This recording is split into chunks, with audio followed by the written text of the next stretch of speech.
No. Come on, where is it? Dave, it's your Idaho Central app here. Any chance you're missing a debit card? Let's get that taken care of for you. With ICCU's card control, you can turn any card off with the tap of your finger. You got it. And back on again. Out, out, out, out. The closest Idaho Central Credit Union branch is in your pocket. It's the fall kickoff sale at Lithia Ford of Boise. We're going all the way so you can score more for your trade-in and trade up to a new Ford truck or SUV today. Visit Lithia Ford of Boise, where Ford begins in Idaho.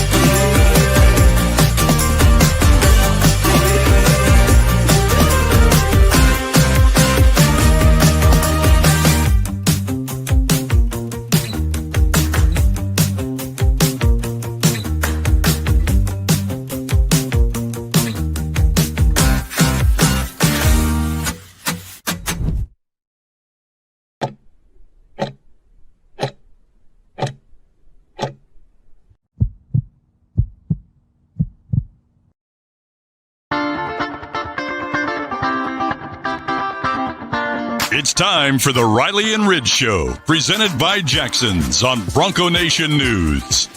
The Riley and Ridge Show takes you into the locker room and the coach's office, giving you a unique perspective on Boise State football from two guys who know a thing or two about what it takes to win on the blue. Combined, they have nearly 3 decades of coaching experience, none of which came from Riley Smith. But he played for the Broncos and won 52 games and 2 Mountain West championships during his 6 years. Kent Riddle won 7 conference championships during his 13 years as an assistant coach at Boise State and has 29 years of coaching experience overall. The Riley and Ridge Show is presented by Jackson's, where 25 cents from each hot dog sold goes directly to the Horseshoe Collective to support Boise State student athletes. Visit a Treasure Valley Jackson's location today. Now, here's Riley Smith and Kent Riddle for another edition of the Riley and Ridge Show, presented by Jackson's on Bronco Nation News. Bronco Nation, welcome back to another episode of the Riley and Ridge Show, sponsored by Jackson's, and we're back at the James. We're outside, but we got to tent it up, so we're making it work. We got an awesome guest here today. We got former Boise State tight end and fullback, Richie Brockel. Richie, thanks for joining us, man. Yeah, no problem. Thanks for having me on tonight. Yes, sir. This is awesome. We try to get as many tight ends on here. That's good. That's it's definitely a little biased. I feel like we're getting close to getting all of them from the last 25 years or something. It's getting up there. We got to track Jeb down at some point. Well, what a perfect season to do it, too. They're actually throwing it to the tight end. I mean, right? I mean, Dirk's getting it done. Yeah, he is. All the younger guys are talking shit to me. They're like, look what happens when you leave. I'm like, this is ridiculous. Yeah, they didn't throw us bones like that. We were just rim blocking and that was body on the line. That was it. Hey, you just got to block everybody. That was all we did. Hey. Those guys are doing an amazing job. But you know, it is funny. The better you run the ball, usually it's a little easier to get the tight end the ball, right? Yeah, I don't know. You guys never threw me the ball. So. We need Stoney on. I was only there for 1 year. He was just get the ball in the flats. That was my goal. MO too. Yeah. Flat touchdown, goal line. What was your catch touchdown ratio? I have it's no idea. I have no idea. I think I had like 12 touchdowns. Yeah, that's what I'm saying. I couldn't even tell you what my stats were. I don't know. Any of those touchdowns rushing? 2, I think. Okay. I think I had 2 rushing touchdowns. That's sweet. That's the fullback. Out of the part. fullback, out of the stance. Out of the fullback, I got probably 50-50. Yeah. They let me play some fullback last year on the goal line. It was sick because it was pretty much just to set up the bluff flat. but we had to do one. Which worked. But did the defense actually believe it? They did after I had to go hit someone. Okay. The first time it did not work. And then they're like, all right, now you got to go hit someone. Third time worked like a charm. So you just got to set it up. Yeah. First of all, I want to thank Jackson's, our sponsor. Appreciate them every week. So hopefully everybody got out and got their 91-cent fountain drink on Monday. I believe Ahmed had another sack. So, really exciting. And Breezy's back, so maybe this week we'll hit the Breezy bundle on Tuesday if he scores. So it was great to see him back That's out where I'm there. going to eat lunch at. They got to play good. That's incentive for us to eat good. I saw we're now doing some NIL for basketball. I believe every time they go over 70, I saw drinking a hot dog for $2. So, nice. Yeah, make sure we get out there and support Jackson's. But obviously, another big one for the Broncos. This is one of those things I think everybody looks at San Jose and is like, oh, Boise's way better than San Jose, blah, blah, blah. But that is one of the tougher places to play in the Mountain West or in the WAC in the old days. I know. Yeah. Richie was part of the debacle in 06. We had to kick a field goal to win to beat them. Yeah. Well, and that was what we were talking about with San Jose. It's like that was always the game. For whatever reason, San Jose, like we're 15-1 against, now 16-1 against them. But it felt like every time we're playing them, you could lose. And it felt like they were going to beat us every time. Yeah, and it's always a hard place to start fast. And no matter – I'm telling you, like, it's not like we haven't talked to the team or the team doesn't know. Like, it's going to be different. But when you come out and play half your games in Bronco Stadium and maybe another one or two big games and, you kind of got that juice flowing and you walk out there and there's maybe 5,000 or 6,000 Bronco fans and a few San Jose fans. Well, and you remember the one year we had the portables. The portable trailers. They had these like temporary like elementary school trailers. Was the locker room. That was your locker room. Yes. So they had this like rinky-dink makeshift thing, and then you got to walk down that hole. Hill. Down the hill. And the 1 year, we're kicking off at 9 a.m. or whatever. Yeah, that's right. That's got to be by the end of the game. It was actually a close game, and they actually had some people cheering for them. But it was all the people that were coming in to watch the Major League Soccer game that literally showed up early for the soccer game. Yeah. We were still playing, and they kind of started cheering for San Jose because they didn't really know any better. But, there might have been, at kickoff that year, a couple hundred people there. Yeah. And it's like a COVID year. It certainly looked like that again on TV. Yeah. It's hard to tell because they never show the side the cameras are on, and the other side there are no stands. Yeah, they didn't want to show the side with the cameras. But it's always we always used to say BYOE, right? Bring your own energy. But I think that probably got the Broncos a little bit at the start, and it's hard to get momentum too. As a good team does, they did a hell of a job. They rebounded. Mm-hmm. Defense came up huge with the big stop down there, and probably thanks to San Jose for throwing the old tackle Sally. Trying to make somebody's dream. Fat guy touchdown. But our guys were all over it. I mean, it wasn't like that guy almost got in. Yeah. Right. Oh, yeah. And it was clearly a forward pass on top of that. So for sure. So instead of even taking over at the 1, we got to take over at the 6 and went right down, scored, and kind of got the momentum going back. But and from that point on, really never looked back. Yeah. Right. With San Jose, it's like they had those receivers. And you knew they were going to catch a ton of balls. No doubt. They were just going to dominate. And that's kind of what you expect going into the game, especially because we've struggled a little bit with that. But and the answer to that as a defense is always red zone, right? Right. Like, hey, you drive the hell out of the ball to the 20, and then we're going to tighten up. And well, and it's not like a conscious decision. I don't want to say that, and people go like, well, why didn't they just tighten up earlier? It's not that.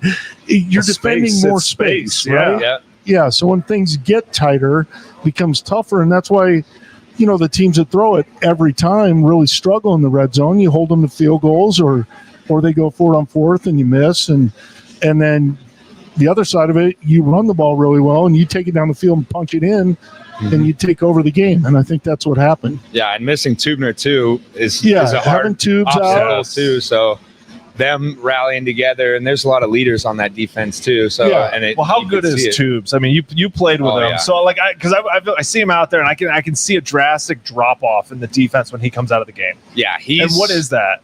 It's just his mentality that just like carries the team around him. Like when he's out there, he's either going to make a big play or get a targeting, and either one, you're like, this is a guy we want to be behind. And we were also missing Drew Simpson. Yeah, and Drew. So having him out, I mean, you're talking about the leaders up the middle. Marco was still there and obviously did a hell of a job. Yeah. And that guy played his ass off. Yeah, he did. D-line played well. I mean, I thought some of the DBs played really well. Yeah. We just didn't win a few on the outside that we've been winning, and made it up with a pick six, though. Yeah. So the turnover game was good. Four turnovers. I mean, that's it. So Ty Benefield had a really good game. Which is awesome. You want to get on yardage.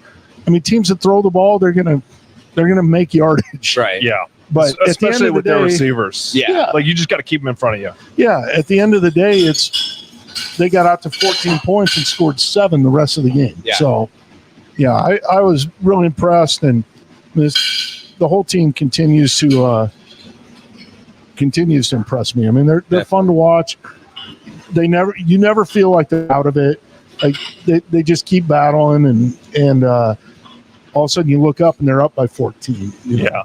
And it's going to get real exciting when we get Carry On back at right guard. Yeah. I think that's going to be a huge difference maker. For sure. From an offense, like we keep going up the middle, and that's where we've been seeing a little deficiency with the right guard position. But like, once we get Carry On back, I think the run game is going to take another step. And the pass protection too, because that's where we've been seeing a lot of penetration. Yeah. It'll be fun. I mean, between him, I don't know if there's any chance of getting any of the other guys back or not. Yeah. But I think Randolph's out for the season. I think he's done. Yeah, I would assume so. But you never know. Never know with that guy. The season's been long enough. I know. And hopefully a lot longer. Yeah. It is cool though. Like, the guys that are playing right now on the offensive line are like guys that came in last year that I just met, young freshmen, and to see them out there is kind of wild, because I was like, dude, TK's in, or like, it's just kind of mind blowing, and they're holding their own. Do you look at any of them and go, how is that guy out there?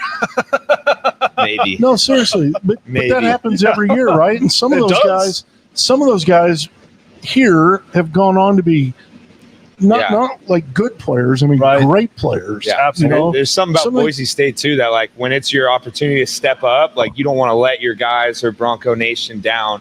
And like, some of those guys, I'll watch them play and I'm like, where did that come from? But it's like just pushing yourself into the deep end, and you're like, I got to find a way to make this work and be successful. So seeing them play the way that they've been playing is pretty cool to see how they started when they first came in last year. But that's kind of like the story of Boise State is like, when Mark Paul first got here, he told us, and he's the head athletic trainer at Boise State. And he gets here.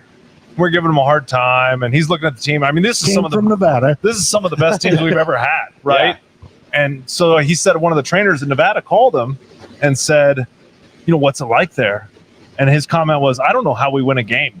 Yeah. Because we had so many bozos running around out there. But everybody was like a try-hard guy. Everybody was tough. Yeah. Everybody just got the job done, kind of like you were saying. Yeah. And that's just like, that's Boise State. It is, 100%. Richie, obviously part of 2 Fiesta Bowl championships, and really probably the second one even better team-wise. Yep. A little more depth, all that, than the first one, who was a damn good team, right? Absolutely. But both those teams, I think you could see it watching from afar. Kind of had the same thing going this team does, as never out of it, always going to compete, always going to be in the mix, all that stuff. And even, the best team might have been the year after you left, right? No, I say that 09 team was better than the 10 team. Okay. I absolutely. Okay. No question. Because we got the job done. They didn't. Yeah. So, I mean, we're better. Good answer. Okay. Yeah. At any rate, 2 of the better teams. Yeah. But, as you kind of watch that, and where I was going with that was, even the Nevada game they lost in 10, things look kind of dire, and all of a sudden right back in it, and but just, your thoughts a little bit about, and I know you talk about this on the pregame show and some other stuff, but your thoughts a little bit about just the mentality of the team. Yeah, I mean, I look back at like those teams in that era, and it was everybody was just kind of nuts a little bit. I remember there was nothing you could do to like break us. I can't remember. Saha had just gotten here, our head strength coach, and I remember we'd be out at runs, and guys would just walk out, tell him he's soft in the middle of the run, tell him it's not hard enough, it's too easy, and he'd make us keep running. Yeah. And we'd keep going and keep giving it to him.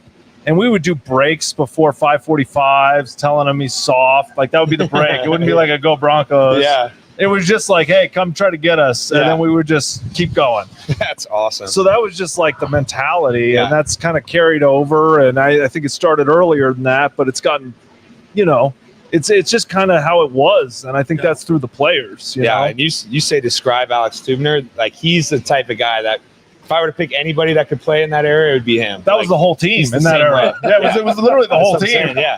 So it's like cool to see. That's why he's like one of the guys. Right. Like, everybody is still Boise State Broncos, and they still do that. But he's like the guy that's leading the charge, and it's pretty cool to see. Well, and I look at like teams and how they're built, and basically what you need a bunch of like hard-nosed, just like role players. They're just solid guys. They don't stand out. They just get the job done. And then you need a couple superstars. Right. Yeah. And that's what like makes up all the really great teams. I mean, think of those Patriot teams. You had a couple superstars, then you had a bunch of guys that are just like middle of their pack. Yep. And then every team, even those Bronco teams, I mean, you had a couple superstars. You had Titus, you had Kellen, Austin, Kyle Wilson. And then you had a bunch of guys that were just really good players. Yeah. And that's what makes up great teams. And we kind of have a little bit of that now too. And everybody that, whether they're the great player or the guy in the middle, fighting for the same thing, right? Absolutely. And pushing each other to get it, all that stuff. And I don't know. I look at this crew, and that's kind of what I see is that. And obviously Spence doing a great job freaking leading these guys. And obviously a ton of comments about the 4 seed, which I think we're the 12th ranked team, but would get the 4 seed, being the 4th highest conference. But my guess is over.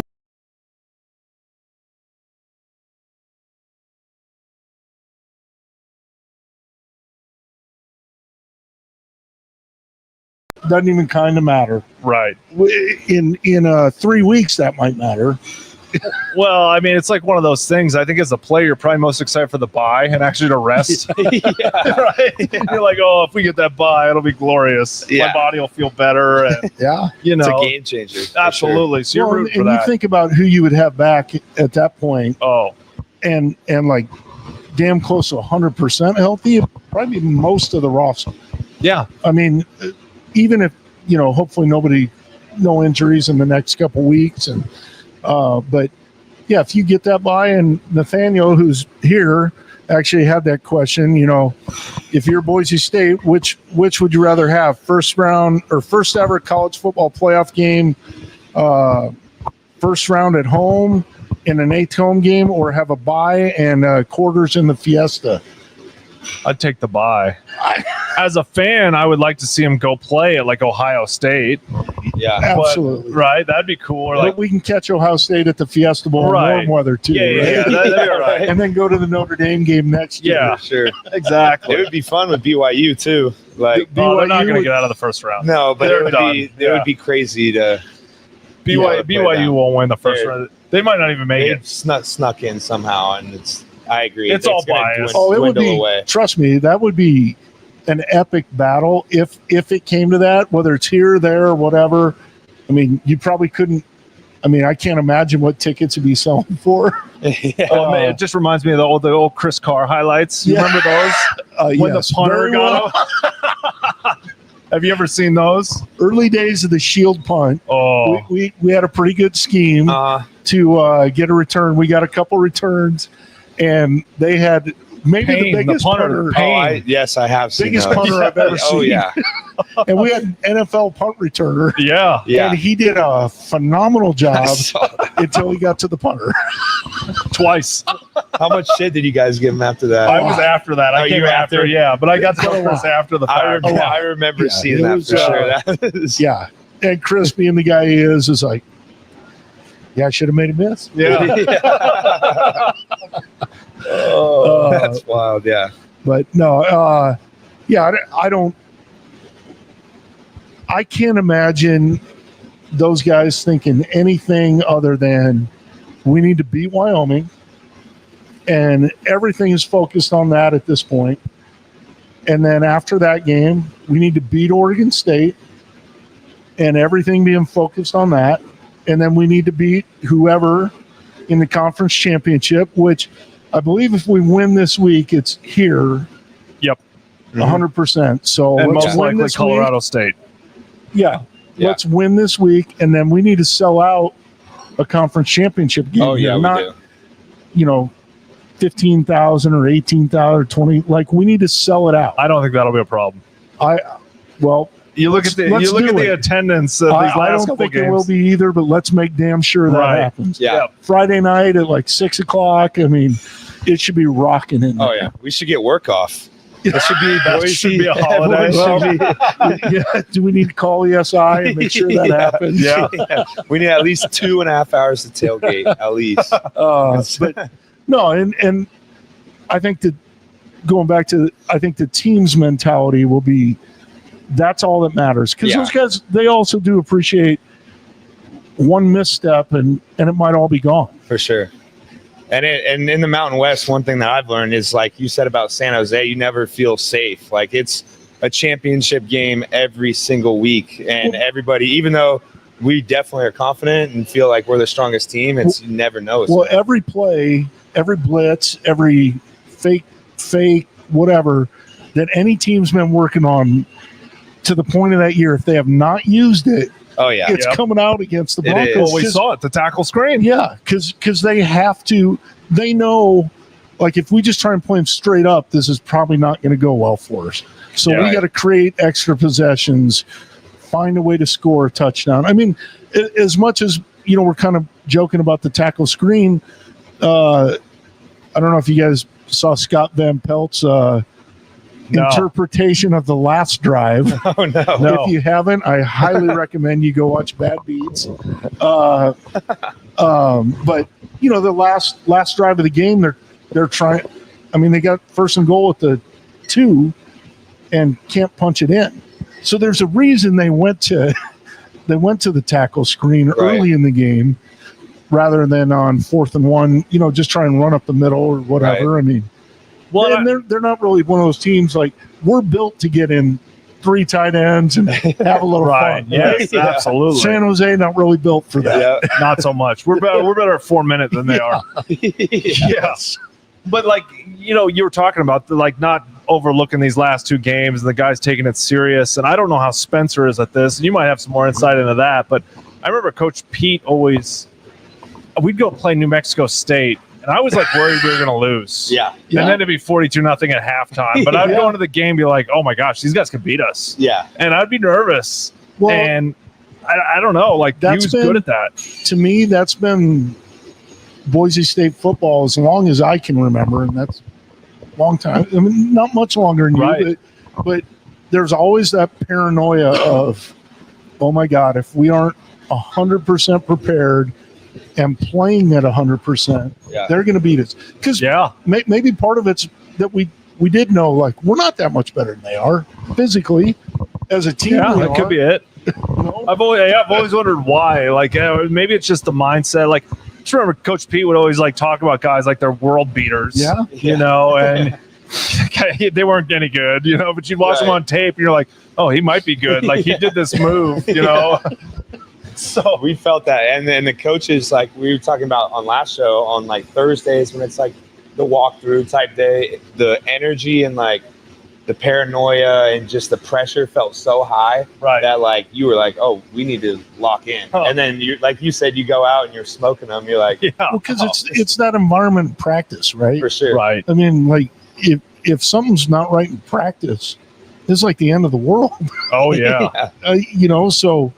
You fix it with urgency, and that creates urgency when you go into the game and all that stuff. And, you know, there was still a lot of fun had at practice. Oh, right. But practices were harder than the games. I'd get hit harder in practice than in the games. There's no question. Oh yeah, no question. I barely made it to the game. I know. Like Winston would just destroy me in practice, and Winter Swike. Winter Swike the one time we're like, okay, we're gonna brother-in-law each other today. You know, in the first play in red ball, he just tries to destroy me. I'm like, what happened to the brother-in-law? I said, okay. You know, I guess he set me up big time. That's awesome. Yeah, that's one thing too about Boise State. Just the competitiveness at practice is unreal. Like, we'll go out and you're talking shit to each other, 1-on-1s or 9-on-7. Like, if you don't do good that day, you're thinking about it the rest of the day, especially team meeting. You know it's coming up. You know they're pulling out the clips and replaying it over and over again. So it was high intense. Yeah, you never want to get embarrassed or even if it didn't get played in the team meeting, you knew like one of the defensive guys is going to have it queued up. Somebody's going to give you a hard time. But that goes to it too. It's like when I was in Carolina, all the best players, they practice so hard. Yeah. Like Shockey, I got to play a season with him. Like, and he'd kind of walk up to the line of scrimmage, but that ball would snap. He's like you shot out of a cannon. Yeah. And like Steve Smith, he'd be mad at Cam about something, but he'd run the most outrageous route. He'd jump up to go catch it and just let the ball go through his hands, just to like let Cam know he was mad at him. But like he was wide open because the receiver was on the ground, you know, because he ran so hard. You'd watch it and you'd go, "Come on, Steve." But like he went really hard. Or he would overrun balls and jump up backwards and try to catch it to make it harder. Yeah, just those guys like that. But that's how we always were. Yeah. You obviously had the opportunity to play with unbelievable players. You know, I remember just a couple of years ago, Richie shows up in the summer. I don't know if you remember this, Riley, and he's got Luke Kuechly with him. Hang out. And Luke came in for a fishing trip. And I said, let's go see the blue. And then Spencer roped him into talking to the defense. All that. Yeah, it was awesome. But, you know, just obviously Boise State's got a great player, probably the best player in college football. But, you know, just maybe some of the stuff you see in Ashton that you've seen in some of these other guys that went on to be great players at the next level. So after the first game, I called Jonathan Stewart, and I was like, because Ashton kind of reminds me of Stu a little bit, and just that really good balance, runs really physical, has a really good read for that inside, like cut back, could make guys miss, he'd jump over guys. He ran a lot like Stewart ran. So I called him, I was like, hey, Stu, I was like, hey, what do you think of this guy at Boise State? He goes, yeah, he does run a lot like me, but he's got the breakaway speed too. Yeah, because I didn't have that. You know, Stu had it pretty good in college. So. He did, but he was like, I didn't have that speed like Jeanty has, but the contact balance and the way he like uses defenders to create separation. Like he gets into them and then like bounces back to make like separation. So he like stuns them and then creates separation. It's kind of. I've never really seen anybody do that. And I agree. I think that the thing that separates him from most of the guys I see, and I think why he gets compared to Barry Sanders and LaDainian Tomlinson, it isn't just the numbers. It's because he has the ability after making a guy miss, however, whether it's contact or juking him or whatever, but he can hit the gas and really separate. Turns it and up. I think that's why those guys like come to mind. He can go from 0 to full speed. Like in one step. Fast too. That's the impressive part because he hits contact, he like fully stops, and then his acceleration is so intense. And it changes the angles for all the other guys like so much faster than they can anticipate it. That's why they miss. When he does such a great job too of setting it up, like he'll set up defenders. Like you can watch him the way he'll start at an angle. And he can see the lineman coming, and then he knows that he can cut back off that. So he lets the defender overrun basically the play, and then he's able to cut back. Or like when he gets going on the outside, he stretches that defense, and then boom, vertical with a cutback. Yeah, it's funny to watch him in the open field. I think last year against Air Force, he caught a screen, and there was one safety, and it was my guy. Well, I tried to chase him down, and I was like, "Oh, he's good. Yeah, but he's all right." But they, like, as a fan, at least I did. I'm sure, you know, most people like that guy had no chance. And I saw it again, San Jose this week in the last or the long touchdown run. there's one guy back there and you're like, that guy has no chance. shot. Like you're literally thinking if you have one guy in the open field, that guy's best hope is just to throw his body at him and pray. Yeah. And I like how he did it last game where it's like one-on-one and he does a little couple juke moves like he's going to shake him and then just runs right through him. It's like setting him up and he doesn't want to juke him. He wants to run over too. Well, that's like DNs used to do that too. Yeah, They hit you with a little like shoulder thing, then long arm right in the chest, full rush. Yeah. You know? Yeah, he does that at running it's back. similar to that. Yeah, it is. It's crazy. I mean, like from his perspective, just like watching him run, like there's nobody as good as him. It's not even close. He's the best player in college football, like period. It's not even close. I agree. His just presence on the field makes such a big difference. And I've said with the Heisman too, it's like people talk about Travis Hunter, and I say, well, teams don't have to game plan around Travis Hunter. Right. You're not like you don't change your offense, you don't change your defense, you just play. You got a game plan around Ashton Jeanty. That makes you a better player. I think that's an unbelievable point that I think most people haven't even thought of. You know what? I'm not going to take anything away from Travis Hunter. The guy's a really good player. He gets a lot of snaps. Yeah. That's what he does. He gets a lot of snaps. He does. And you could argue if he played corner the entire game, nothing else. If he played receiver the entire game, he'd be really good. But, it's hard to win a Heisman at receiver. Right. Devonta Smith did, but receivers are irrelevant, and I think because there's so many of them. Well, look at the Lions. The Detroit Lions had Megatron. They couldn't win a game. Yeah, and you had the best receiver probably to ever play football. Yep. Yeah. Can't win a game. Yeah. And then you're just not a game changer at receiver. Yeah, and that's kind of my point. And he's really good at corner. So really, you are rewarding him for being a great two-way player. Right. But like you said, you're not. I mean, I watched Utah throw a touchdown pass on him last week, and it might have been the first one all year. I have no idea. Right. But they were still throwing at him. It's not like it's not like they didn't. They're just running their offense. Yeah. And same thing, maybe because they have other receivers, maybe because the quarterback. But you're not. It's not like you're rolling over there and double covering him every play. No, just playing defense. Right. And like a Dylan Gabriel, if you set Dylan Gabriel ahead of Ashton Jeanty, I go, okay, maybe.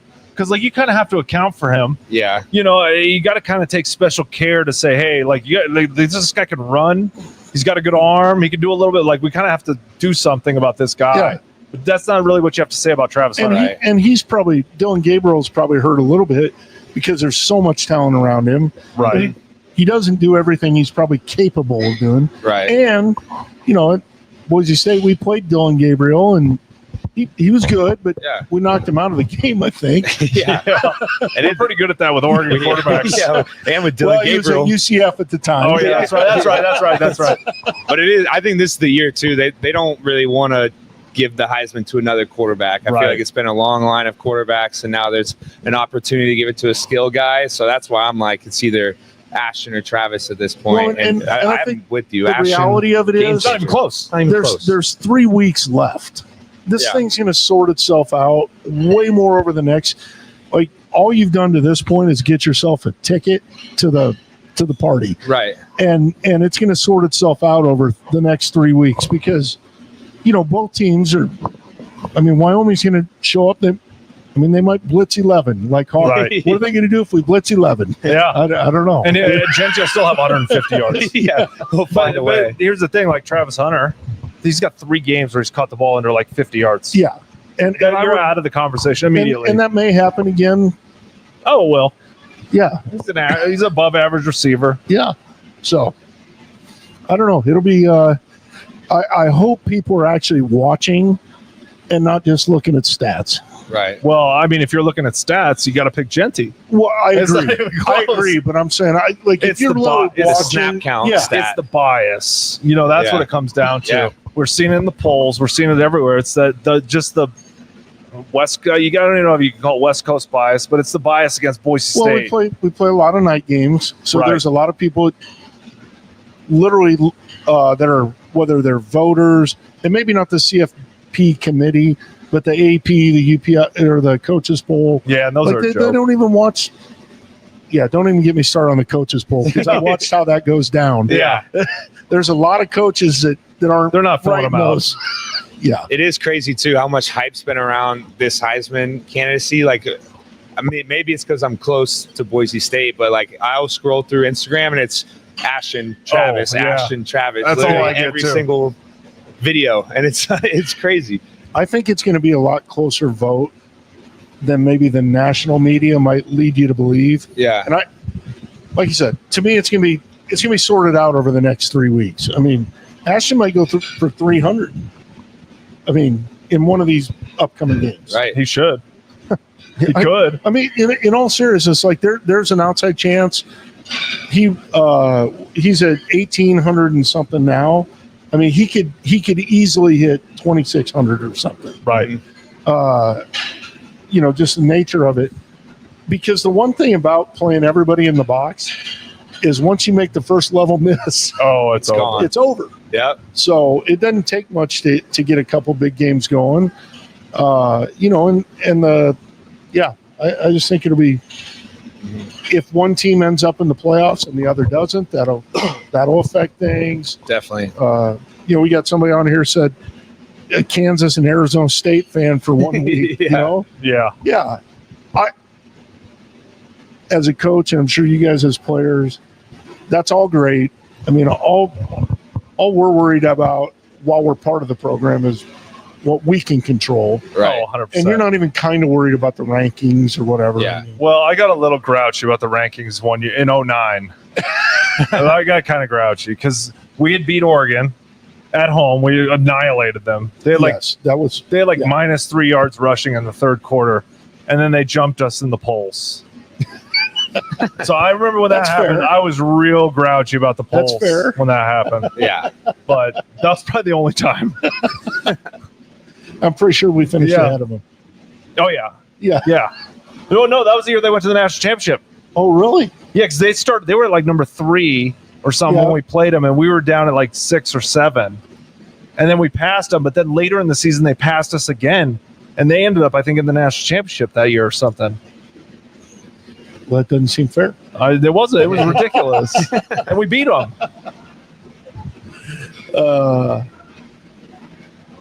No doubt. What So hurt Travis Hunter of Colorado lose? Yeah, I mean, any of these teams, if they lose at this point, it's going to hurt their guy. It's going to. I think one thing to make clear here is, I mean, it's cool talking about the Heisman and all that. Those guys are way more concerned about the playoffs right. and really just winning games and finishing things right and let it fall where it does. If we win the rest of our games, it should take care of ourselves. Definitely. But if it doesn't, there's not going to be a whole bunch of guys over there. They're going to feel like, well, we did everything we should have done. That's on them for screwing it up. And yeah, That's the nice way of putting it. Would they be mad? Would they be mad? Yeah. Yeah. But I think I'm guessing everybody over there in the building understands. Like, hey, all we got to do is just take care of our business Yeah. and let it Right. fall where it is. And you kind they're of not have to. thinking about the Heisman. Right. You don't want to Because put if that you s- pressure on yourself, Well, and if you- especially Ashton just Yeah. having to deal with all that. He's just like, all right, let's just go out as a team, play the game we know how to play it, and like you said, it'll all take care of itself. Like, And if it so happens that he wins it, then it'll be a reflection of the whole team. right. If it happens that he doesn't win it, it's not going to be. They don't want it to be because they lost the game or anything like Right. that. Yeah. Just hey, we couldn't.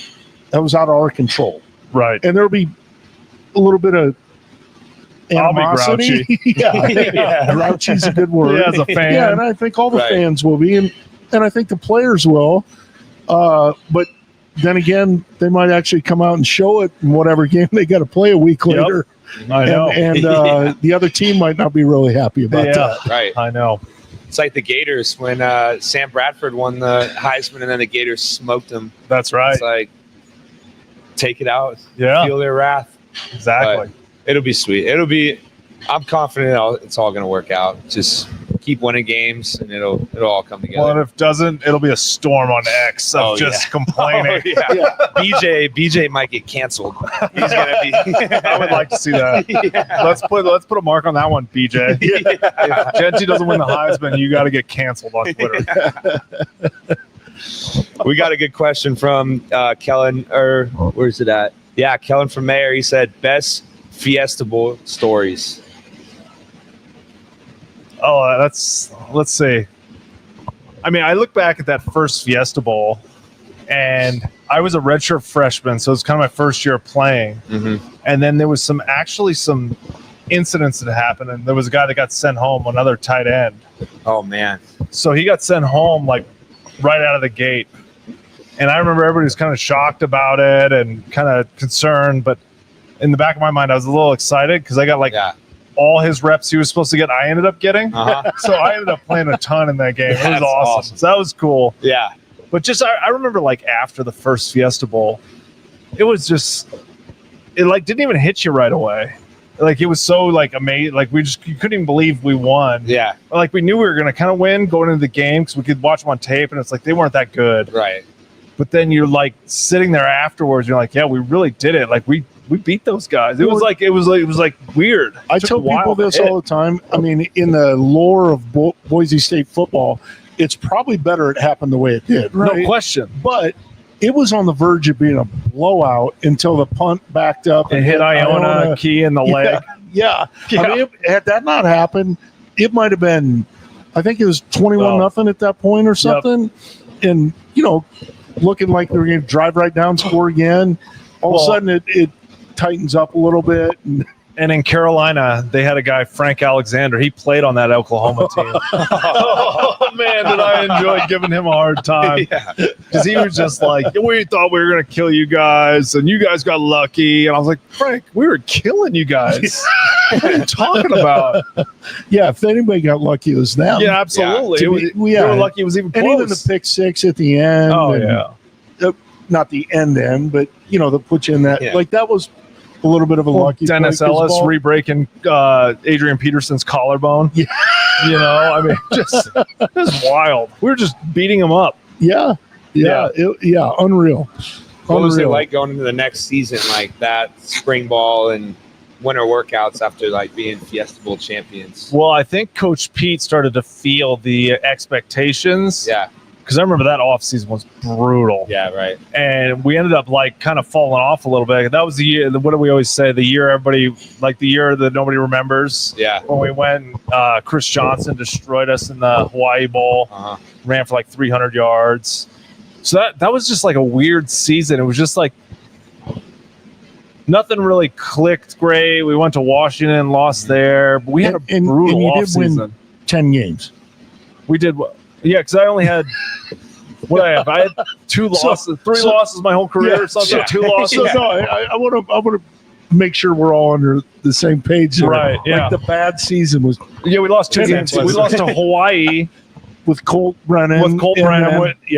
And then we lost to ECU in the bowl game when everybody was checked out. So they were 10-0, and they lost the last 2 games. No, we lost 3 games because we lost to Washington on the road that year too. Yeah. We lost 3. So it was 10-3 because the bowl game was. So all my losses in my career came in one season. Yeah, that's crazy. Yeah, it is crazy. Yeah, it's unreal.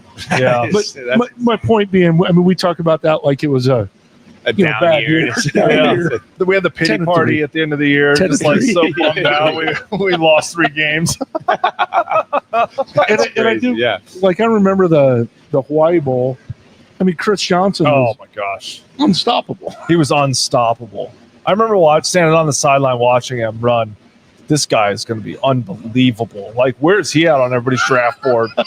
Turned out okay. Yeah, he turned out pretty good.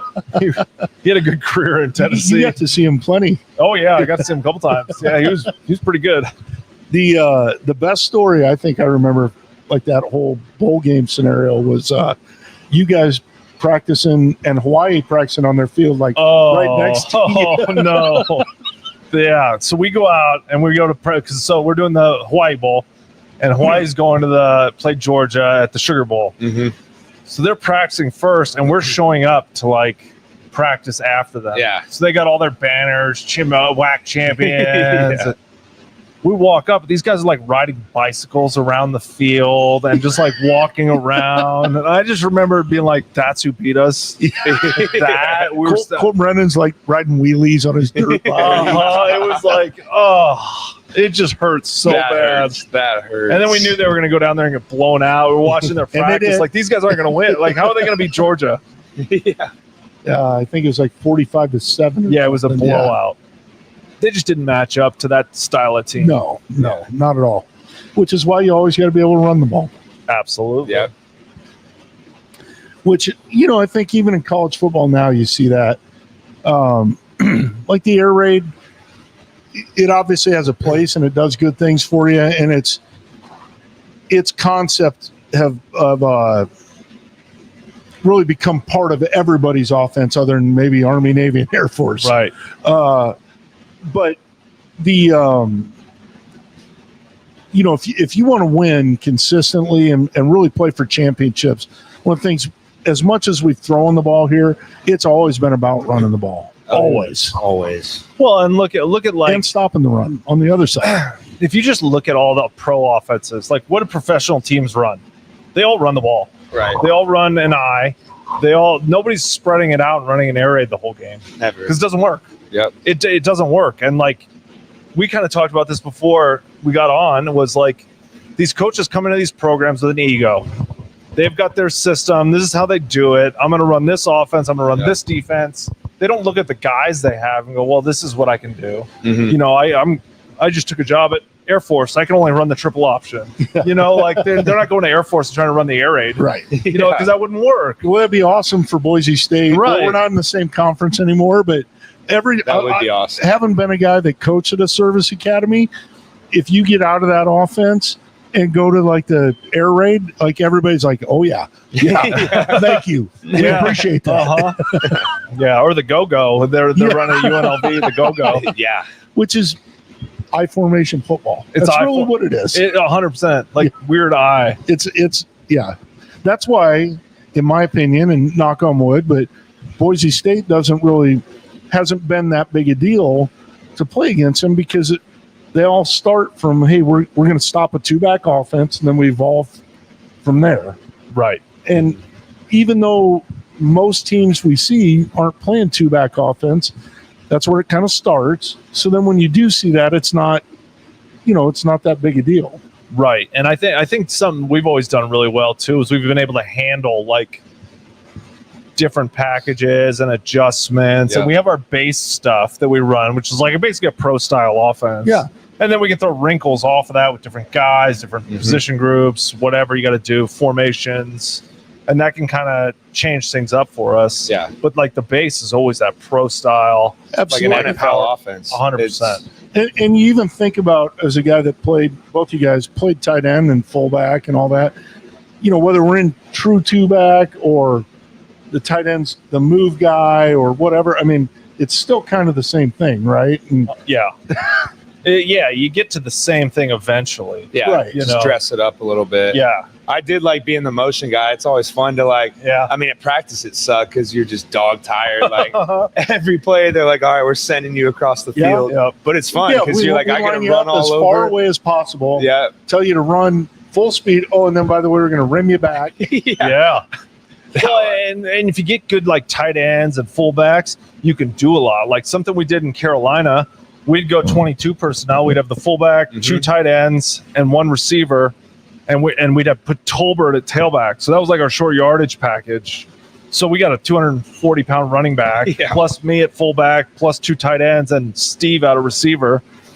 And then we'd all of a sudden go from that to no huddle. Yeah. Because we could all run routes. Yeah. Yeah. So teams they bring in these heavy defensive packages with 5 D linemen. Now we're empty. Yeah. And Cam's throwing the ball, and Cam's still your running back. So it was like we could create mismatches with tight ends and fullbacks. We could all run routes, and even Tolbert could run routes. So we just go empty into like this heavy personnel. Or I mean, you said it because you got a Hall of Fame NFL receiver, or you keep everybody in there and like, hey, you guys all come down in here with us, and we're going to let this guy go to work out here. Yeah, well, it's what Cam would do. If he like early in his career, like you could tell, and nobody ever said it, but like his first game, you could tell he didn't know what he was doing.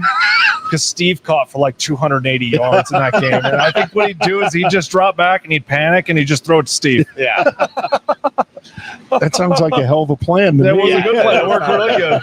Yeah. But no, I know that. Like the years Brett and Hank were like true freshmen playing, like we got into more of that stuff because it made it simpler for those guys. And Right. Riley, you were a quarterback during those days. I mean, it's like, hey, if everybody's in the box, like you got one-on-one out there, Easy. just throw it out there. Right. You know, all we got to do is simplified it, win for one sure. route. Like, let's not overcomplicate this thing. Well, I think we saw that a little bit with Talent too. Like, Yeah. I think he got out over his skis a little bit. Didn't really know what was going on, and I don't know. I mean, And that's when Dirk came in. And when he came in, it was simplified. simple. Yeah. got it done. He didn't have to think. He could just drop back. This guy, run. You know, and that's like with some of these young quarterbacks. And I think in college, that's why you see so many quarterbacks looking to the sideline. Right. Because it's too much. They can't figure it out because they're young and they don't know, or they're not teaching it well enough. So in college, you see a lot more coaches like influencing the decisions. Yeah. That's Yeah. probably now even more so with the headphones. For sure. Yeah. Oh, I think there's Let 'em know what to there's teams 100% that are like line up. Let me see it. Here's a play. Throw it to this guy. Yeah. Right. And that creates maybe some good things, probably some bad things. Well, it doesn't help the overall sport because yeah. you get these underdeveloped quarterbacks going into Absolutely. the NFL. Yeah. Absolutely. Relying on a coach to tell them where to and go. you being an NFL guy, like you can see that, right? Because you Oh, played yeah. with. Well, and you look at these guys that come from these programs that do like the big spread offenses, the O linemen, they can't block because they've never had to run block. Right. You know, they've never really had to aggressively come Yeah. off the ball. Yeah. and Some hit of the guys never been in a 3-point. ever. Right.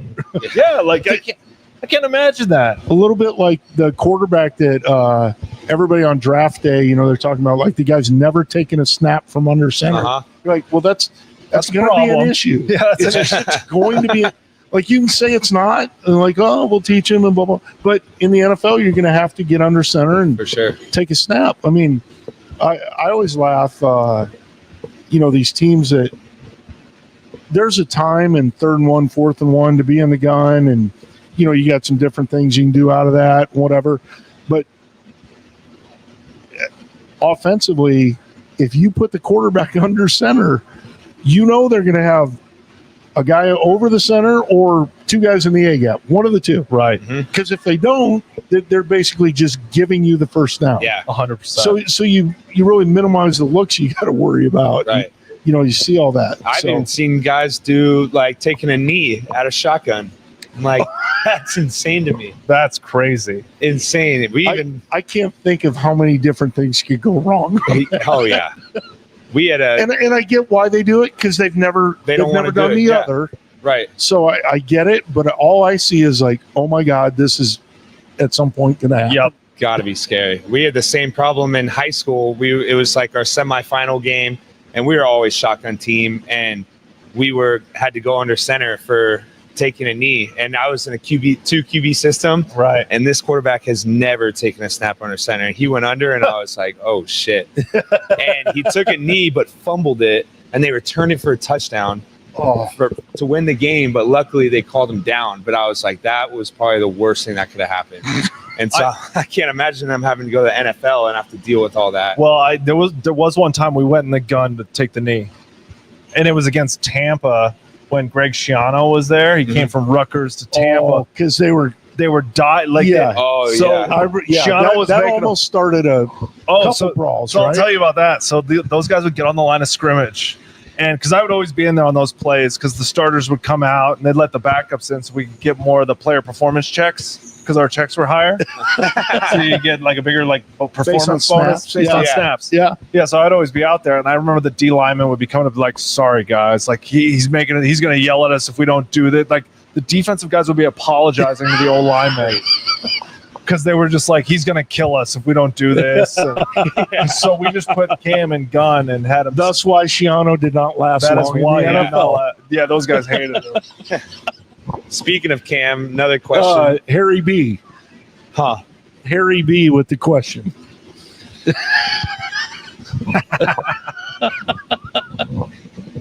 Harry Ballstack. It's awesome. But Kellen from Mayor said, because we're on the Cam Newton Panthers topic, what you got any good Cam Newton stories?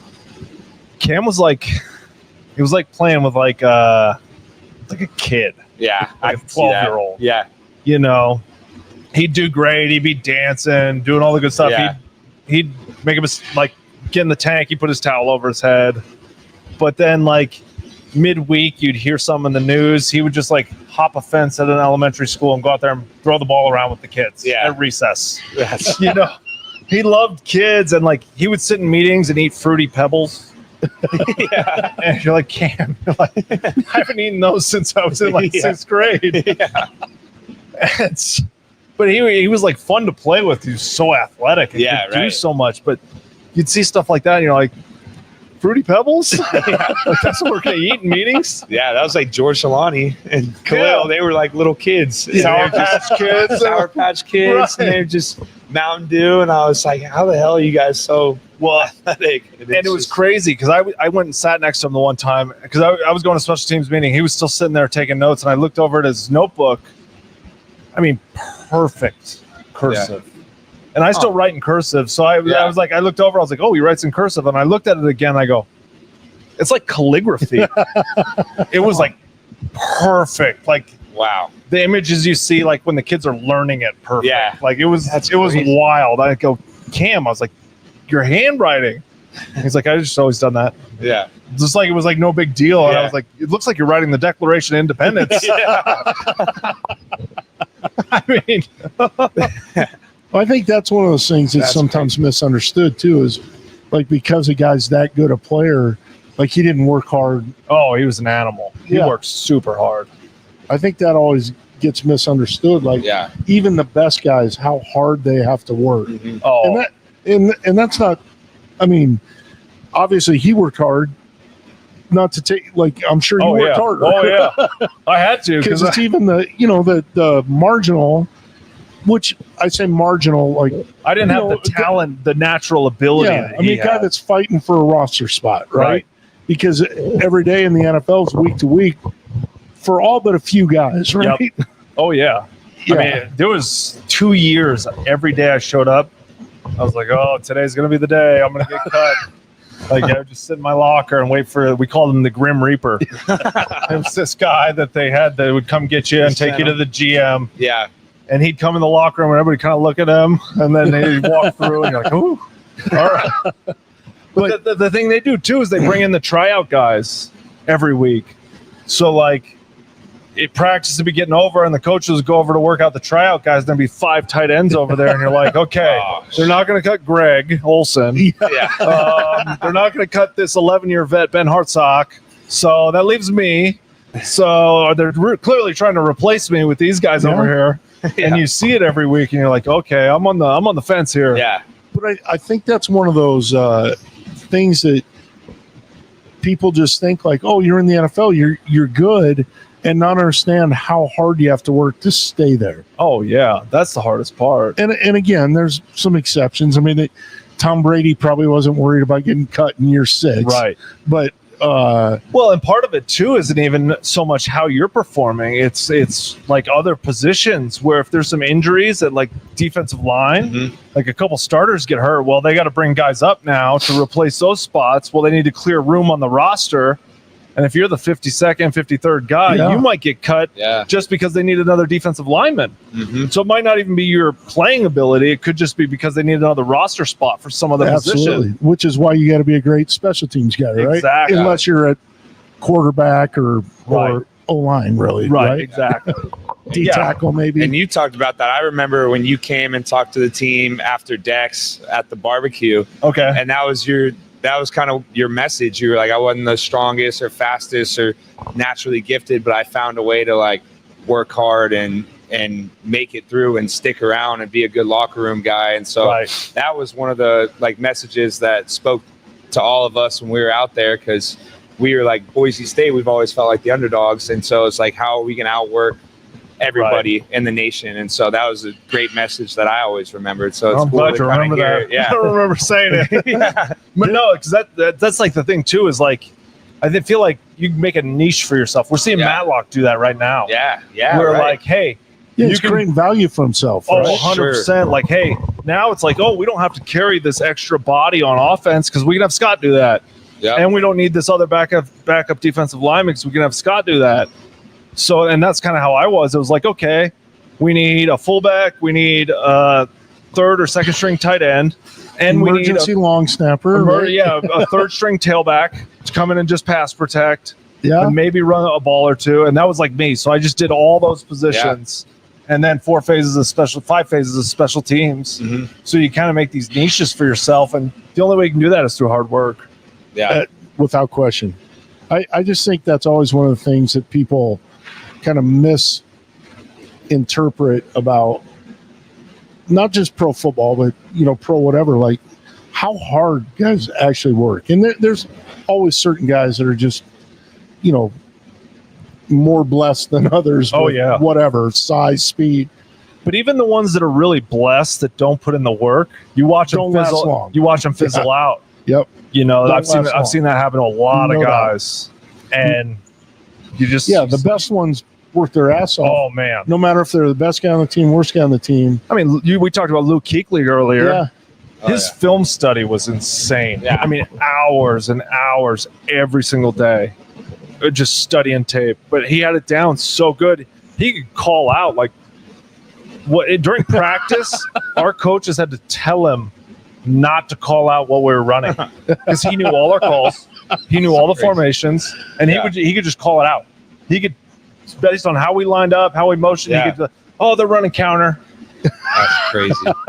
We ran a reverse. This is nuts. We ran a reverse the one time. So we started we were motioning and we kicked it. We pitched it to D'Angelo Williams, and then he was going to toss it to Steve Smith on the reverse. Ball snapped. Ball goes this way. Luke just starts running that way on the snap. On the snap, ball was literally outside the tackle, and he's running the other direction. And he's waiting on the other side for Steve to come around. Crazy. I had never seen anything. We watched it 10 times in the tight end room. What's that? Was he script peeking? No, he just knew it. He just knew we were running the reverse. He saw where Steve was lined up, and he's like, "Yeah, I just knew. I could see the O-lineman. I figured it out." And he just took off. Insane. Yeah, It was crazy. that is crazy. Yeah, I gave Shea credit this past week when he sniffed out the tackle screen. Yeah, that was a big deal. Because in practice, he was always every time we threw a bubble or something, he knew it was coming. And we always talk shit to the defense. You guys know exactly what we're running. But then he made it happen in the game. So I was like, all right, I'll give you your credit big where it's time, due. man. That was big time a freaking big time play. Big time play. I don't, I'm not going to say we wouldn't have won the game anyway. It would have been but tough. That certainly flipped the momentum.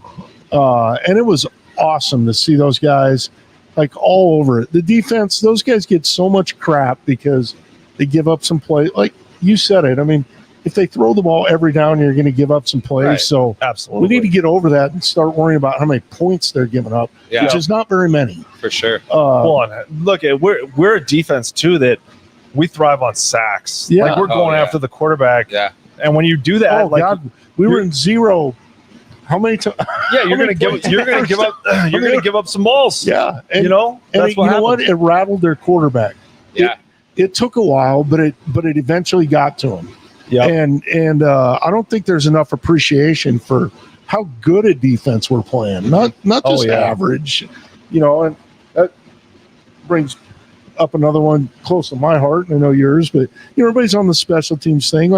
Hey, has it been great? I think Spence said, yeah, we're on this, it's not good enough, it's not up to our standard, whatever. It starts with me and Coach Collins and blah blah blah. But I mean it's an everybody thing. It's right. That's not on Spence, not on Stacy. It's that is 100% an everybody thing. I mean, and sometimes you're just getting some bad breaks. Yeah. We got a great break on the ball that bounced back, and their guy picked it up and went out at the 2. Yeah. Nobody's talking about that one. Right. But I mean, hey, do they have to hold on to the ball better ball security? Yeah, absolutely. You think they're not talking about that every freaking minute of practice and meetings and all that stuff?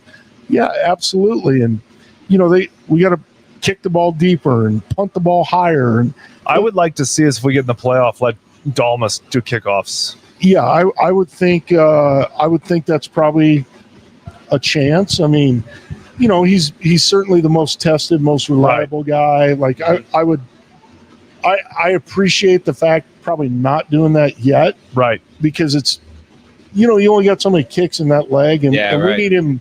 We need him in other areas to get to that point. But who knows when it gets to that point? Who knows? I mean, or maybe one of the other guys steps up and it's a little more consistent or whatever, and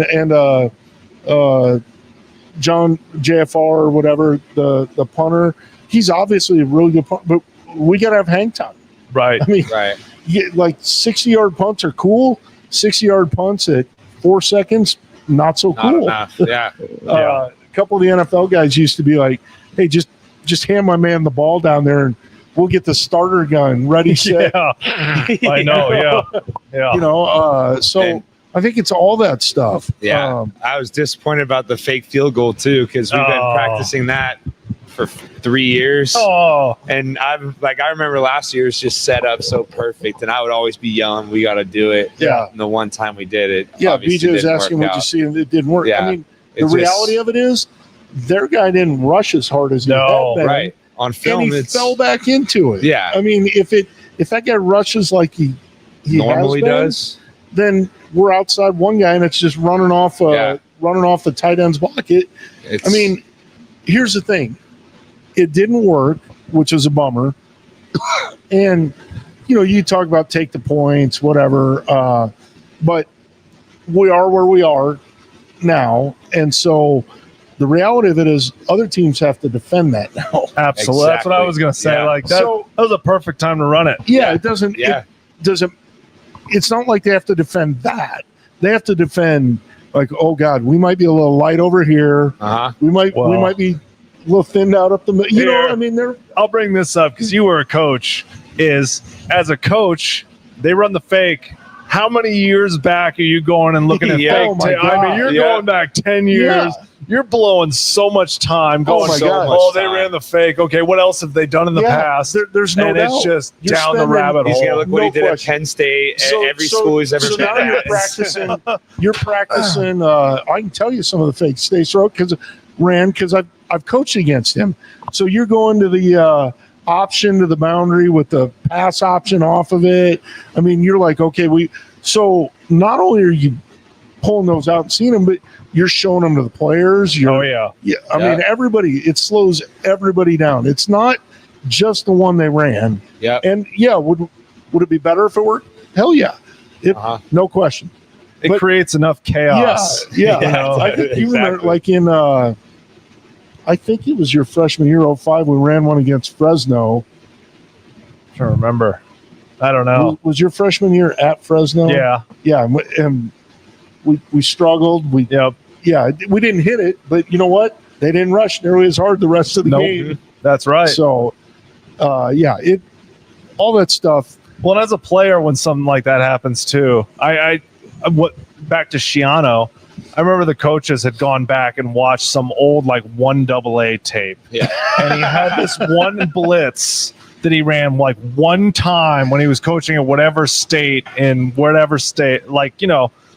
I just remember we were sitting in meetings and we created I believe it was Bucknell. We created a whole protection for it. Yeah. It wasn't even we installed a new protection and I was the fullback in it. And I remember this is crazy. What are they talking about? This is a waste of time. We practiced it all 3 days of practice too. I was out on the field in that protection and I look up and I go, they're running that blitz. Crazy. And I remember on the field, I had the thought, great. Now this is gonna be every week. They're gonna go. This is gonna be every week. And they ran the blitz, and we picked it up. And I remember jogging back to the sideline, going, "Great, this is every week now. Here we go." We'd have been better off. Yeah, we would have been better off to go up the sack. That's wild. What BJ wants to know the story of your NFL touchdown. Oh, the Fumblerooski. Yeah. Okay. So, which ran here at Boise. I don't remember that. Not with me. Tim Gilligan. Okay. Yeah. It was Anaconda here. Yeah. I remember. That's awesome. Yeah. So we ran. So I guess our coordinator Rob Chudzinski, he was when he was in San Diego, they ran it with who's the fullback there? Oh, I'm drawing a blank. Anyways, they'd run it there, and he had to break like 4 tackles to get in. I remember they showed us the tape, and this would have been a while ago.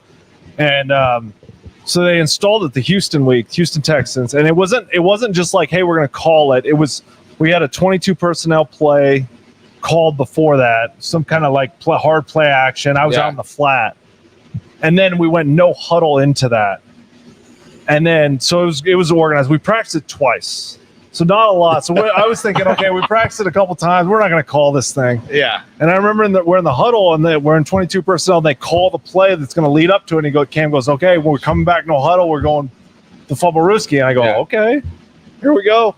So I run out in the flat, and Cam throws it to me. I wasn't expecting that. Yeah. So I caught it. I turn up. I think I ran for like 8 yards. And then Brian Cushing tackled me on the sideline, and I kind of tweaked my groin. And I remember laying down on the sideline. I'm thinking, oh, like, great. Here we go. Make this work. And now I'm flashing back to the tape of the fullback from San Diego Chargers having to break like 4 tackles. And I'm like, okay, now we're calling this. I have to score. Yeah. Because everybody's giving me a hard time. Because that's the rule with trick plays, right? They have to work. They have to work. To make them work. So now we're lined up. So I'm jogging back. My groin's hurting. I'm thinking of the film. So I line up, and I'm kind of crouched down behind our Travell Wharton, our guard. And Cam snaps, and he puts it through my legs. I'm kind of just like standing there. I had to count 1,001, 1,002, and then go. And the whole line kind of swung around. Yeah. And I started to run, and I come around the corner. I was like, oh, man, that worked great. And I just ran it in, and I felt fine. The adrenaline didn't – my groin didn't hurt, so that was good. I think when we ran it here, it was in the Humanitarian Bowl at the time, or MPC Bowl, whatever it was. Gilly against Iowa State ran it like 40 yards or something. Right. We ran it from way further back. Yeah. Like 3rd and 1. Well, and I always say the reason it worked so well was because we had Cam, D'Angelo Williams, and Steve Smith going one direction, so nobody expected me to come out the other direction. And we got on the plane after that game, too, and I remember sitting on the plane, and Shockey sat by me on the plane, and he said something about, oh, man, that was great play, and I just remember sitting there thinking, man, now I have to make the team a couple more years, so I'm not just this one-hit wonder, Like my only thing ever was he played 1 year, he scored on the Fumble-Rooski, and that was it. Did you have a touchdown dance? I just super spike. Sick. That's it. That's yeah, the way. no That's the dance. tight end It's way. a tight end way. That's the tight end way. Yeah, I just spiked Got it. it. Yeah. Then everybody mugged me because all the linemen For were sure. living vicariously through me. Does the run blocking tight end. Yeah. Pretty much no linemen. Yeah, that's badass. Yeah. That was great. That's cool.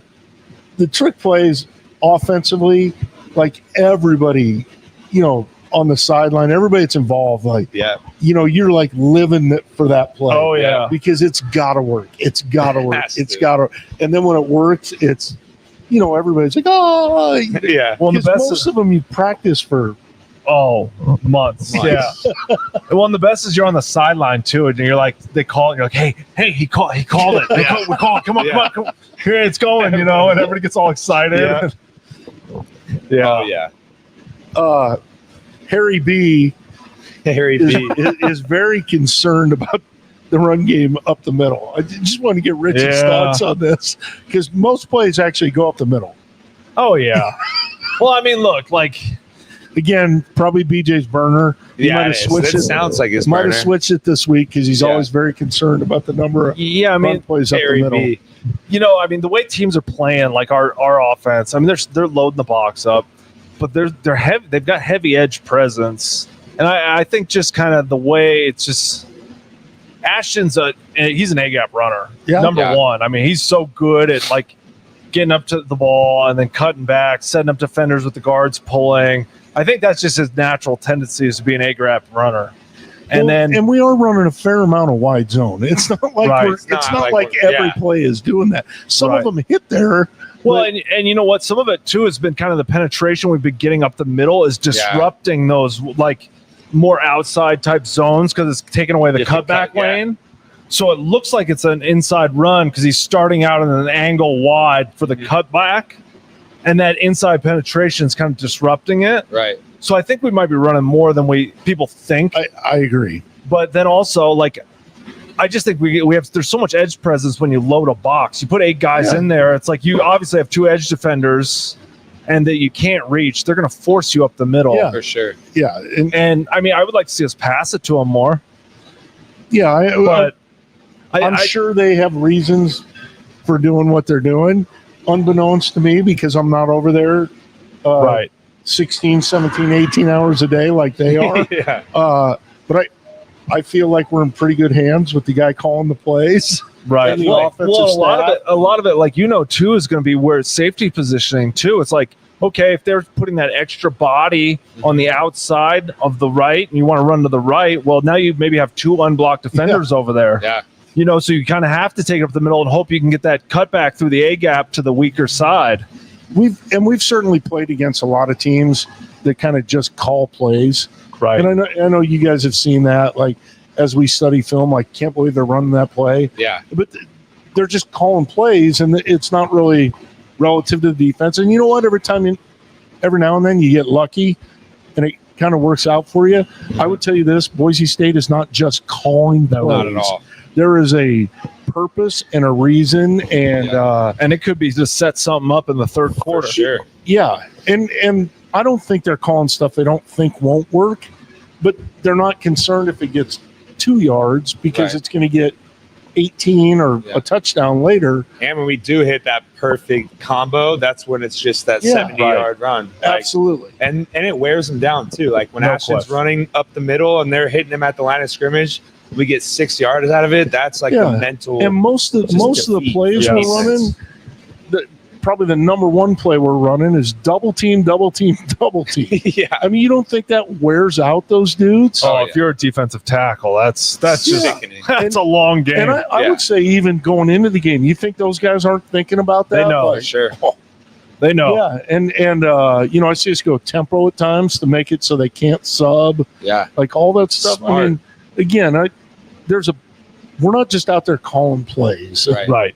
There's a purpose, and if anybody, would like to get a marker out and go, after the season, I'm sure have a meeting with Dirk and present their case. I would Yeah. love to watch I'm sure that. they get embarrassed and maybe leave in tears. Yeah. Oh yeah. Dirk knows ball. Yeah. Oh yeah. Yeah, literally, we were talking. I mean, the only guy I can think, I don't think he's as good, but could make a case as good a resume would be Chip Kelly. Right.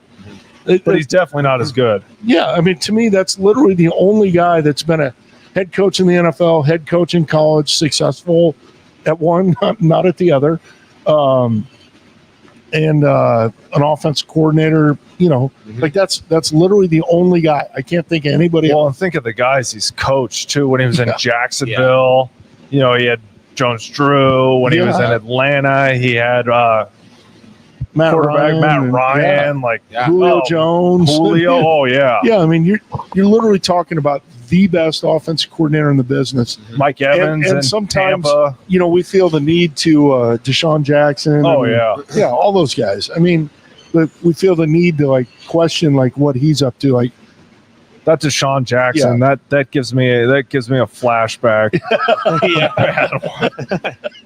He was brutal to tackle. So the punt Monday night football. Yeah. Oh yes, I do remember. So we were playing Philly on Monday Night That was like Football the game in winner, Philly. right? No, they didn't return it on us, but I was the first. I was the unblocked guy on the back side, on punt because I was the wing. So they were trying to return it to the other side. Yeah. So I was the first one out.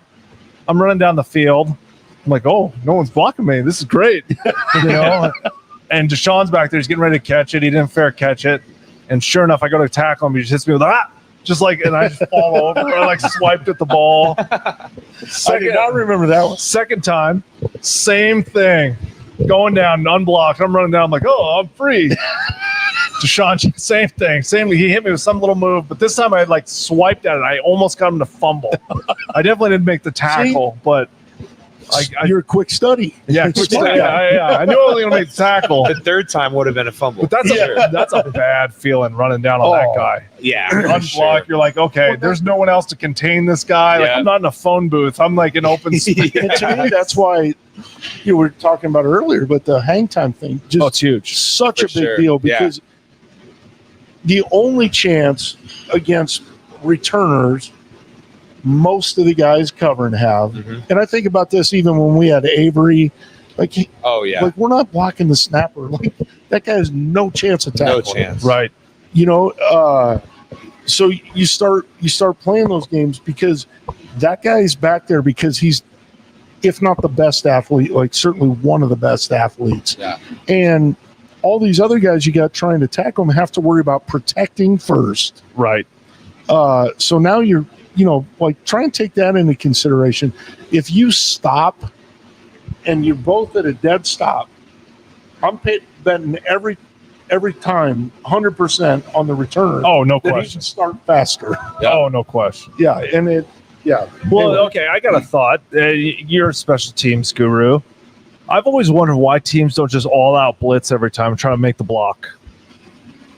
Because you're forcing those guys to stay in and protect. Oh, yeah. So that's like a self-blocking mechanism. Yeah, and then you get a shot at a block on top of it. Yeah. But like what there's always like we used to set up a lot of like blocking schemes, and unless you're doing something I feel like super intricate where you're like able to build a wall on guys, or maybe you have like one mismatch on the punt team that's not going to make the tackle. Like why aren't you more teams just bringing 8 or even 6, bringing 6 all out? I would say, or 7. I'd probably say 7. Yeah, 7 to me is the answer in the NFL because the NFL has different rules, right? Right. The end guys on the line of scrimmage can leave on the snap. Everybody else has to wait till the ball's kicked. Right. So, But even in college, like those guys, like everybody's doing these shields. Yeah. So why don't you just pack everybody in and go up the middle? So to me, you are getting some of that. The hard part is now the shield protection being so different than back in the early 2000s when everybody was in the NFL punt. Because in the NFL punt, your first move in protection is retreat, right? Right. Whether you're kick slide or IOI, whatever. But you're forcing guys backwards so you can catch up and set the wall. Now with the shield stuff, you're trying to get one shot, just disrupt the timing, and then use 3 guys or 2 guys to protect the spot as you're late. So you can't catch up. Right. Okay. That to me is the answer for that. That makes sense. So now you have to. I still think you can do it with one side. Right. You can't do it with all 8. The other problem that comes when you bring guys on both sides, it's a little bit hectic on who the free guy is. Right. You create your own traffic problems back there and possibly run into the punter. That makes sense. What was your favorite special teams you played on? Ooh, that's a tough one. I got a feeling what your answer. I like punt return. Punt return was pretty good. Yeah. I liked kickoff because our kicker kicked it out of the end zone like 79% of the time. And then that was player performance money. Yeah. So I would just run down, go touch back, and run off the field. And our strength coach would be doing this to me as I run off. So, that's awesome. And that was good. I like that. But punt return was always good because I liked holding up and like tossing guys down. Yeah. We had Ted Ginn Jr. for a while as our returner. So he was fun to block for. He returned a bunch. Because he was just he could go off at any time. Yeah. Kickoff I liked, but I didn't like. Kickoff return was terrible. Kickoff return. That was awful. On the old rules was the worst ever, the right? wedge. You're back there just waiting for some 275-pound guy to. But it almost got worse in some ways when we went to the 2-man because now you had this lineman that you had to steer around to try to get a guy. So you had more shifting it. There was like more space. You didn't have guys just like coming to you. You kind of had to go find them with the linemen. And then the front line, I played the front line a little bit too. That's rough in the NFL. Rough. Yeah. That's hard. Right Especially when you're not fast like me. Right when I switched to tight end, they put me front line. And I was a quarterback. I never played any special teams, and I went out there and I was like, "Oh, this sucks." Yeah. That was my welcome to college Like football for blocking, sure. blocking on kickoff return to me is one of the hardest things you're asked to do. Whether you're front line, back line, whatever. The new NFL rule, the latest NFL rule, I think makes it a little bit more. I think it makes it easier. Yeah, but I mean, there's still, you can create some matchups because it's like, if I were the kickoff team, I'd go out there and look where guys are and be like, hey, let's switch. The worst one by far is punt. The worst one by far is punt because there's no rules and you're getting held so bad. Oh yeah. And if you're on the interior, you're just getting manhandled. Yeah. So like it's impossible to get out. And then I played the wing a lot. So I played all of them, and I played the wing a lot. And then you've got some guy that can run like a 4-3, trying to hit you with an up and under. That can actually block it. The favorite is like they flash their hands, right? Like and then and they're fast enough to actually get there. Yeah, those are rough. No doubt. Yeah. But you can get good enough to where you can figure out, like, based on his get off, can he get home? Like, I could figure it out, and then I could just release. I wouldn't even block him because I could tell, like, okay, he got off a little slow. He's not going to get. It's a good thing you were a 4.0 guy, right? Because there's a lot of other guys making the wrong decision. Absolutely. Well, and our long snapper was money. Like, he's still playing. He's like the longest all time. Well, yeah, with the Panthers. It's unreal. He was dialed. That to me is one of those things again that just gets overlooked in the different levels of football. Mm-hmm. Long snapper, punter, kicker. There's 32 of those guys, right? Right. Period. Nobody's got a backup. I mean, they got guys on the practice squad or whatever. They might not even sign that guy if their guy goes down. Right. Yeah. I mean, they might go get a guy that's been retired for 2 years because you're literally talking about the 32 best guys in the world at doing that stuff. And it's not, you might be the best college kicker, punter, snapper in America, and there might still not be a space for you next year. So, yeah, being proven at those positions makes a big difference. Yeah.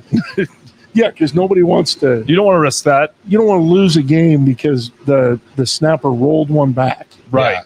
Yeah. Anyway. So, Brandon said, in other words, Dirk is playing 4D chess.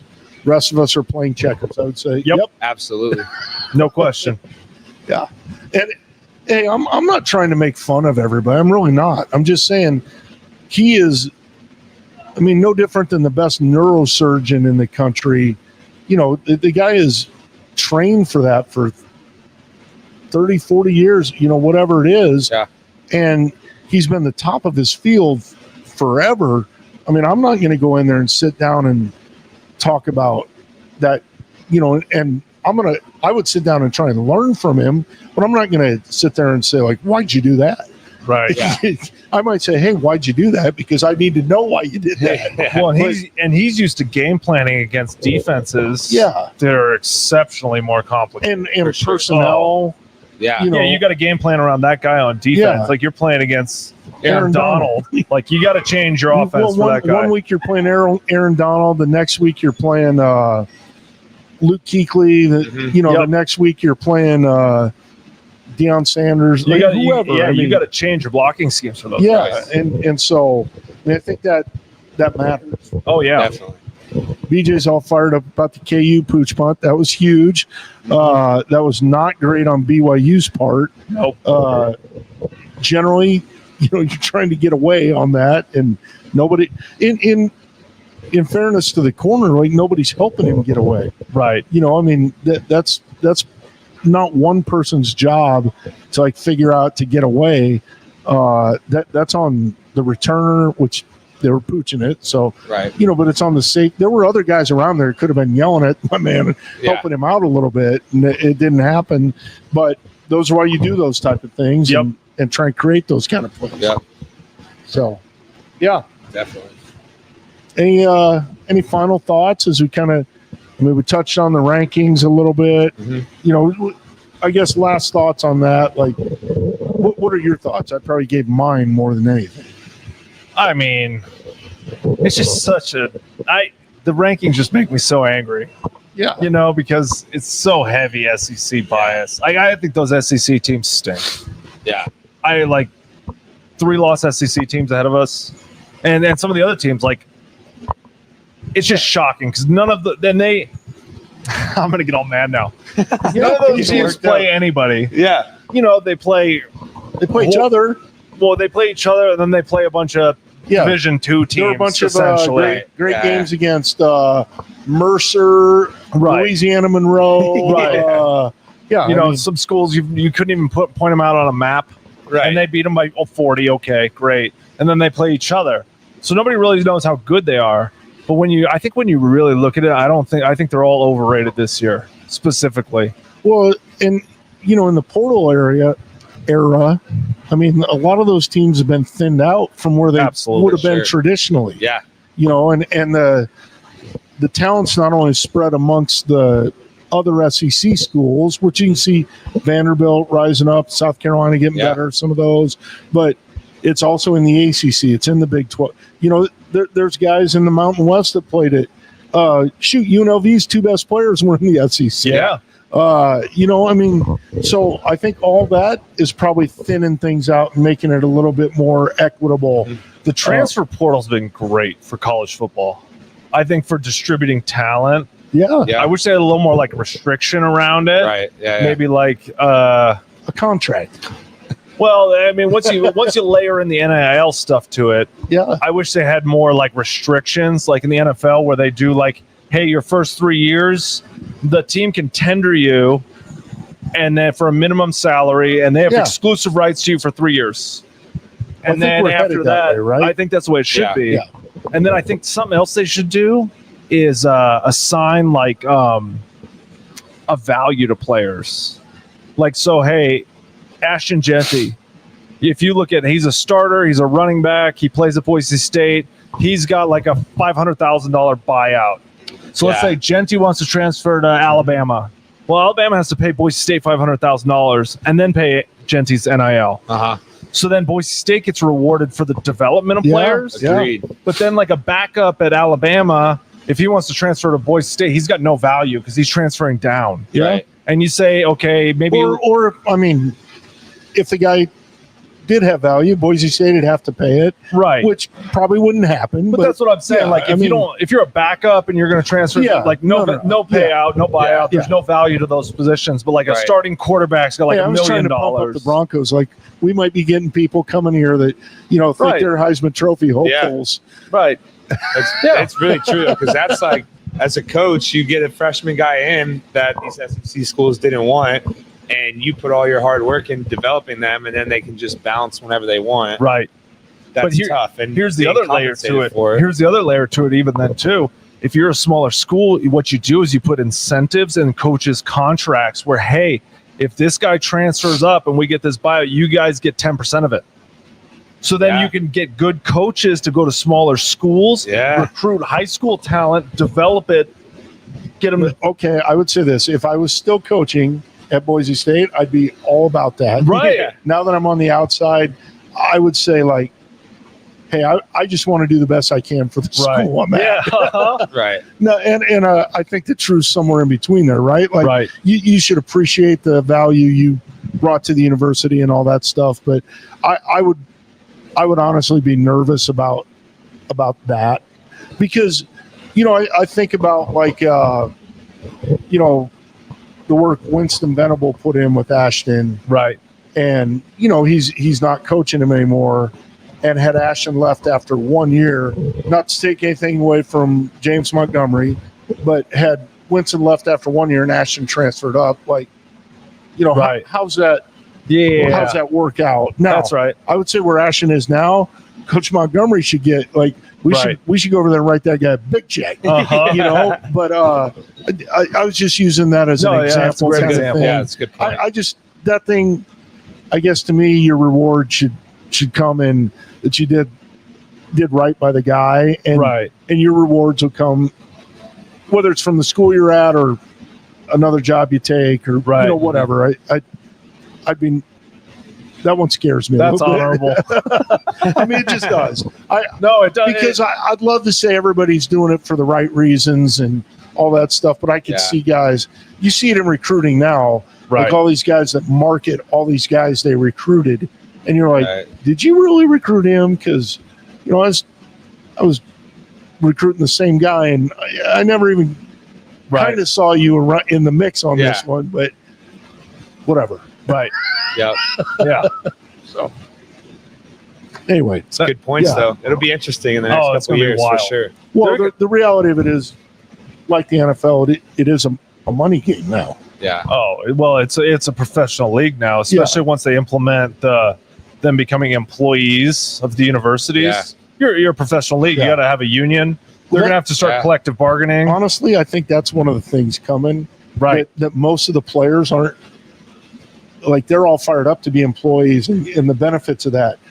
I don't necessarily know they're seeing all the big picture on that. Mm-hmm. That with unions come CBAs and, like the guys that want to stay here and work out all summer, that might not happen. Right. Well, the interesting thing will be, too, is how universities handle workman's comp. Yeah. That's a big expense, which is great for the players because think how many guys we played with.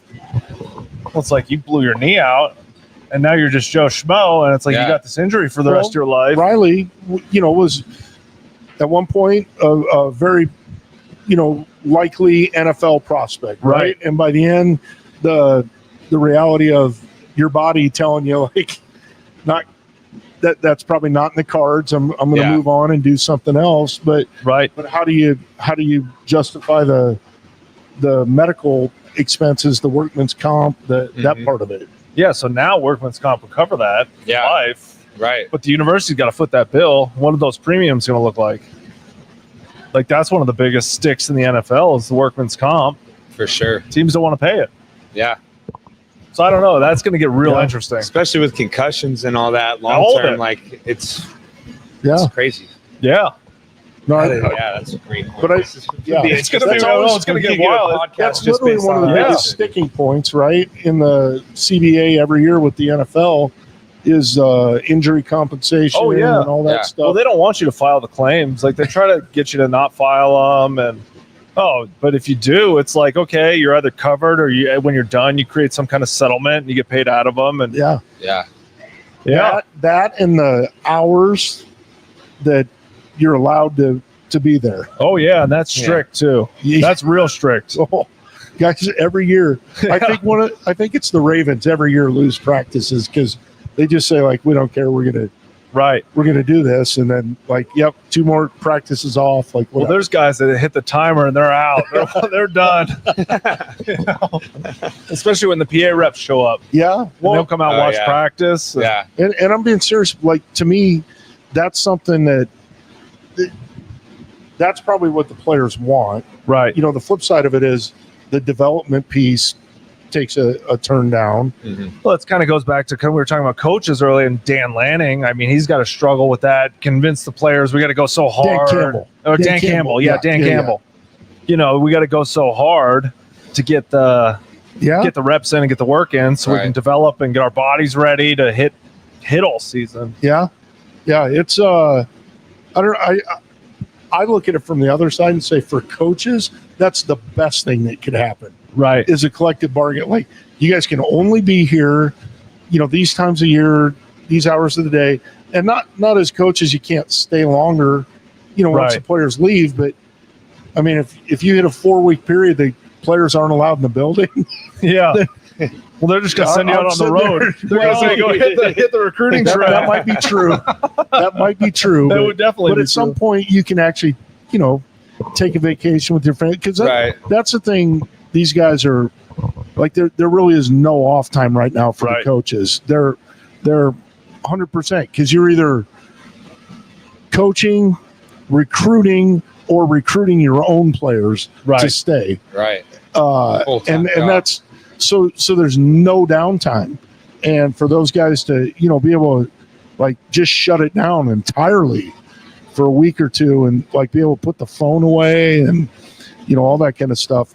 That's what I see as something I hope they can do. Because, the NFL coaches, they're very hard to get a hold of, like, in July. Oh yeah, they're not around. And you're not trying to get a hold of them. No, either. yeah, they're gone. Yeah, they're out. They're not doing anything in July because they don't have to recruit. Yeah, exactly. Exactly. It's a game changer. Yeah. Well, But- good. Awesome. Well, thanks for joining us. Yeah, thanks for having me. I That was fun. appreciate it. This was one of the most fun and Good. knowledgeable ones. Yeah, we're getting the like the whole tight end crew We are. together right. One by for one. maybe one of these in the off season, That'd be Yeah. fun. and we'll Just just pack this yeah. out. That'll be scary. we get the whole crew back. Yeah, Yeah. James might shut down. yeah. It would be bad. But everybody's welcome to come join us. Absolutely. We appreciate Nathaniel for showing up, Yeah. supporting like he always does. Always. But yeah, thank you, Richie. Yeah, thank you, guys. Thanks, Awesome. man. Literally one of the best. I did promise. Well, I didn't promise. I told Richie.